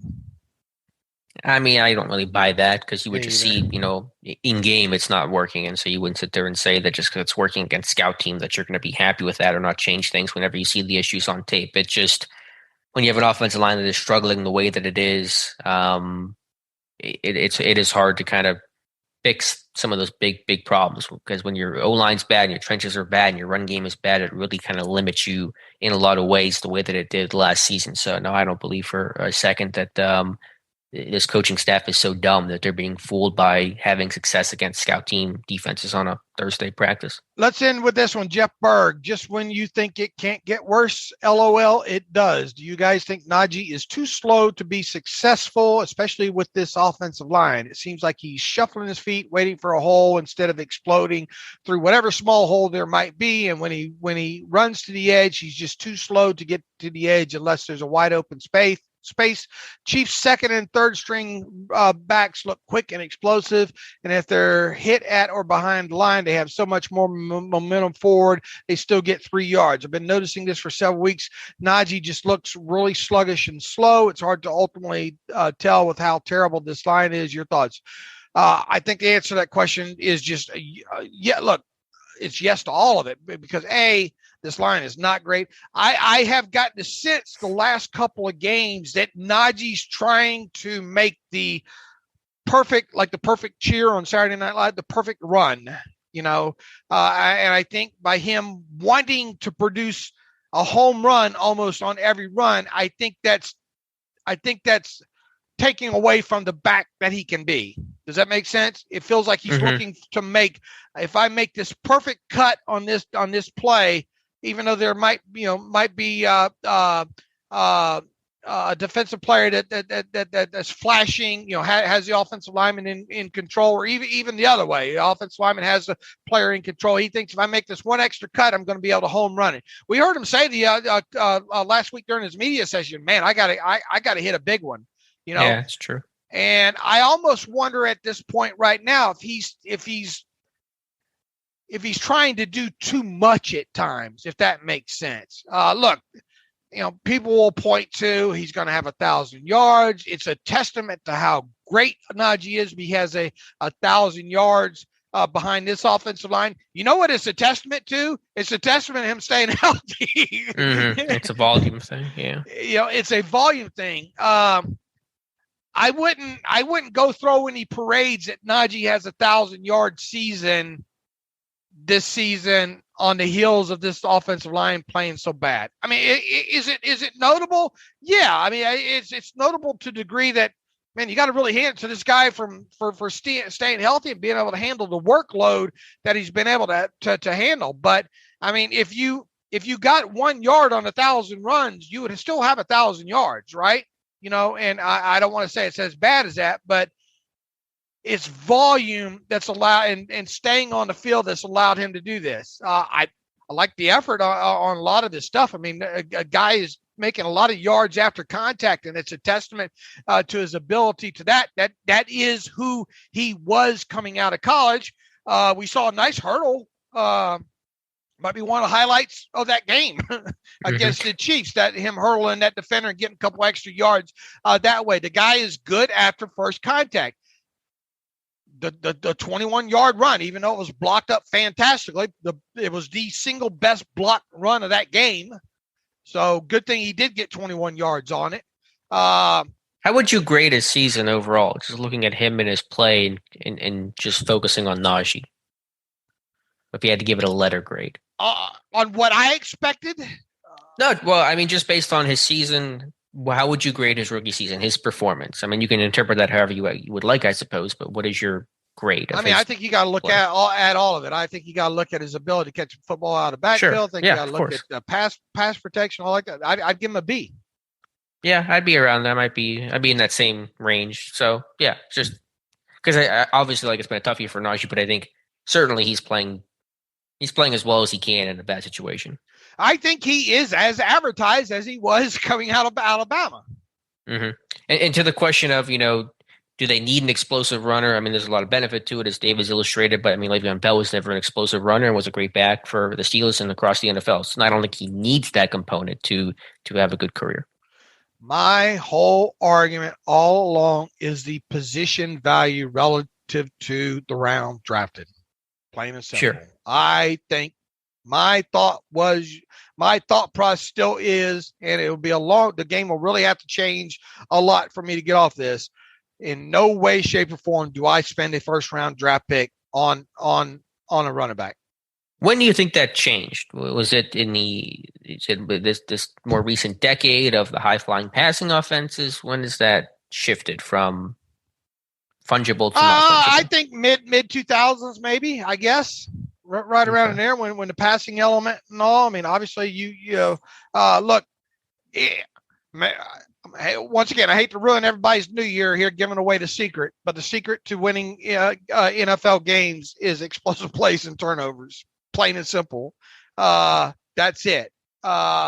And running games, I believe, should be complements to the passing game. Everybody needs to be able to run the football, getting yourself into situations consistently that allow for defenses to guess on second and third situations is a huge component, I believe, of play calling. Keeps defenses guessing, and more so than dictating. And also the element of a running back, when you do run, to produce at least maybe one explosive play a game, is a edge for whatever team has that kind of player. Yeah, I get that. I'm going to play devil's advocate and troll you and say the Steelers have never won a Super Bowl without a first-round running back on the roster. But that's my troll attempt at you, Dave. Look, this will continually get framed against me as Dave hates Najee Harris, but it's never been about that. It's been about, I would really like to see what this offense could have done this year with Creed Humphrey as the center and drafted as the first-round pick at that. It's interesting at this point. It's hindsight. It's unfair to use, but I'm going to use it because I have it in my arsenal. But I'm interested to see how things would have gone if you got, Snell and somebody off the street, free agent, veteran, some sort of veteran running back, and use some sort of running back by committee, and then had that behind a line that was anchored by Creed Humphrey in the center. Yeah, I mean, my thoughts and feelings on Humphrey. I love the guy coming out, so I'm not disagreeing with that. But it is all spilt milk, and all you can do is go forward. I mean, has Najee done anything more or less than what you thought he was coming out of Alabama? No, as you said, I think the first two picks, Green and Freiermuth, have been as advertised. Right. So, I mean, I think it's about what I expected. I mean, Freiermuth may be a bit above what I expected, but pretty similar. If you were really that dead set too on going running back, which they obviously were in the first round, and then I mean you could feel the train coming on Freiermuth in the second round as well too. Then they should have made, once they lost DeCastro and look, they knew they were losing Pouncey obviously early in the offseason. Every effort should have been made to make sure those positions were up. Were set in stone, good to go, not guessing. That's one aspect. If you were so dead set on drafting a running back and a tight end with your first two picks, then don't mess it up in the guys in front of them. Do whatever you have to do to ensure that running game is going to be not even close to last in the league, period. Yeah, I understand that. They preached and we knew how important it was to fix the running game, and largely they have not. And so it's costing this team just in the way it cost them last year. All right, good jumping off point there, Alex. We will move on to Friday and hopefully have the bowl game I was going to go to, the Arizona Bowl, got canceled, so I won't be going to that. So I'll be around on Friday. There will be a Friday show. Hopefully we will have a guest on, our buddy Scott, to talk a little bit about the Browns and help preview that game. Obviously the game's on Monday night, so there will be two more podcasts after this one before the game actually takes place. But we'll get you ready for it like we usually do. And in the meantime, you can follow me on Twitter at Steelers Depot. Follow Alex on Twitter at Alex_Kozora. Real quick. I hate to draw this out real quick. Can people like us properly cover the team and be fans? Have you been noticing that poll that went up yesterday? Yeah, that whole conversation of be a fan and then cover the team and then your fandom disappears. How it's an interesting discussion. I've got a thought on it, but I want to hear your thoughts on it. Yeah, I don't have a lot of thoughts. I mean, it just depends on how it manifests itself. You can be a fan and cover a team. I mean, we certainly, I think, are examples of that. But obviously, if you're a beat guy and you're covering the team in stadium, you can't be cheering in the press box and openly rooting and wearing Steelers gear. And that's why when I go to training camp, I don't wear any Steelers gear. I just wear non-Steelers apparel because I don't want to give that sort of sense of bias or influence or whatever the case is. I guess it's just a perception thing, but that's kind of my personal choice there. But I think you can still be a fan, and certainly I think guys that have covered the team for a long time probably become fans and root for the team, want those guys to win and succeed. So I don't think there's anything inherently wrong with it. But they want you. They want to give the facade that they don't, though. Here's my thoughts on this conversation that's going on. It's pompous bullcrap. That's what it is. If you were a fan of this team before you started working covering this team, that does not go away. That does not. For the brand, for the end, hooray for journalism.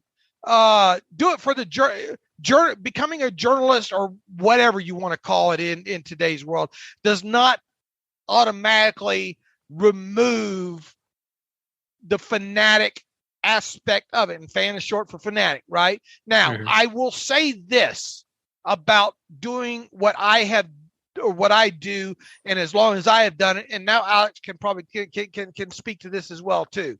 There is a desensitivity aspect, I think, that comes into play.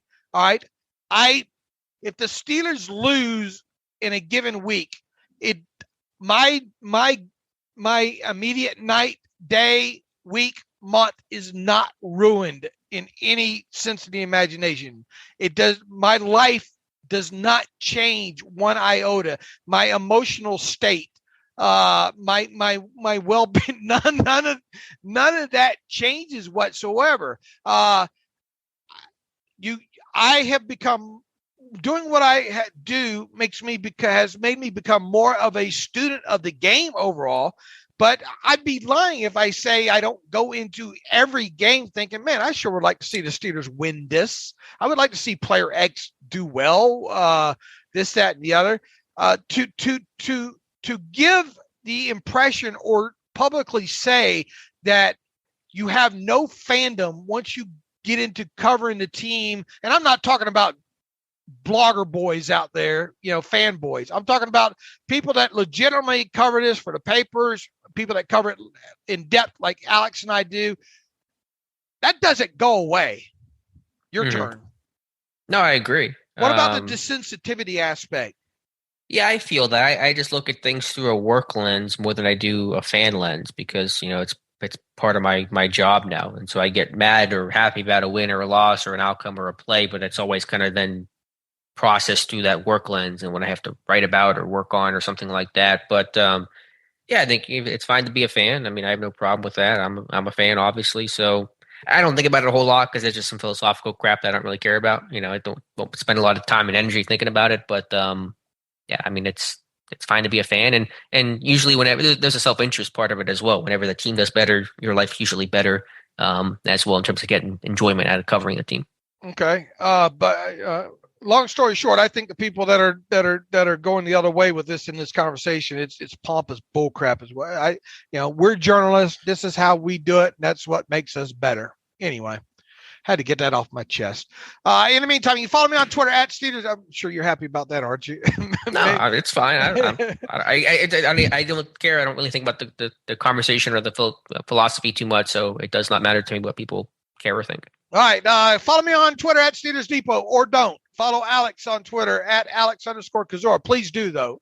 Follow Terrible Podcast at Terrible Podcast. Email the show, theterriblepodcast@gmail.com. Also, you'd like to donate to the cause, go to SteelersDepot.com, hit the donate button up right navigational bar. If you want an ad-free version of the site, go to SteelersDepot.com and hit the ad-free button for $25. You can have access that way. We will be back before the end of the year, won't we? Last day of the year, in fact, right? Mm-hmm. Yep, back on Friday. All right. We will be back on the final day of 2021. So with that, as always, thanks for listening to the Terrible Podcast with Dave and Alex.